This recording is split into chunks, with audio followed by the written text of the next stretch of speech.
چیز بامزه امروز من داشتم یه کلاسی رفته بودم راجع به کانسپتی به نام الیویتور پیچ صحبت میکنم. الیویتور پیچ یعنی که شما تو آسانسوری یه نفر رو 20 ثانیه میبینی و وقت داری که یه سری سوالات خیلی مهم و اطلاعات مهمی رو ازش بگیری. بعد من داشتم فکر میکردم که بابا ما ایرانی‌ها چقدر تو این زمینه واردیم. نمیدونم برای شما پیش اومده یا نه. واقعا ماشاءالله بعضی از دوستان توی همون آسانسور که شما گیر میرن همون گوشه انقدر از شما سوال میکنن تو 25-30 ثانیه یه اطلاعاتی به دست میارن که این پلیس امنیتی آلمان شرقی نمیتونه.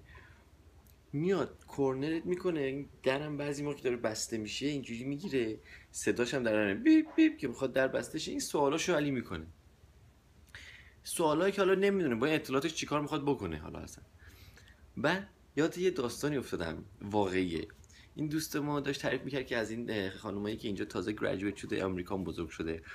بعد این روز مووینگ، میدونی که روز مووینگ هم بهترین موقع است، یارو تازه اومده گیرش میاری تو آسانسور.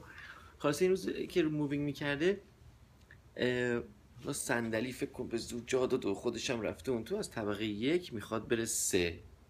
چقدر 20 ثانیه بیشتر که نیست. یه خانم آقای همسایه ایرانی عزیزم تشریف میارن تو.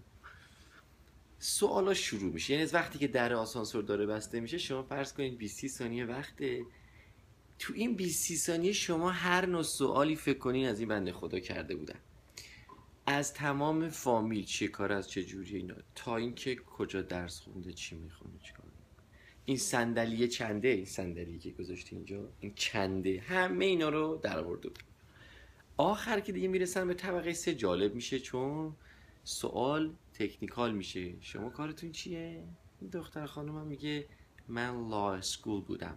اینا میگن لا، وکیل. اوکی. همونجوری که درم داشته باز میشه که اینا پیاده شن، یه دفعه سوال اصلی مطرح میشه.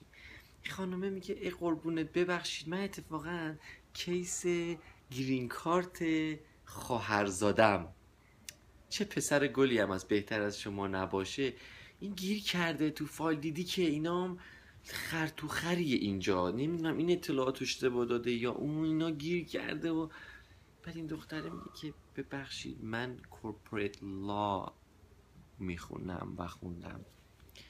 این خانمم احتمالا نفهمید. الهی قربونت برم، آسه افتخاری واقعا. آره قربونت. ببین این کیس گرین کارتش نمیدونم چی شده، این خریه این کارهای اینجاست دیگه. بعد گفته ببخشید من این کار من نیست. خانم یه ذره عصبانی میشه و میگه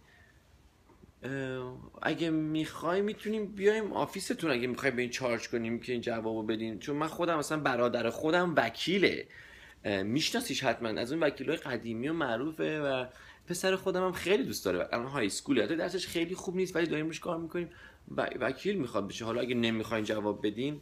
این گفتم نه من کار من نیست جواب بخوام بدم بهتون.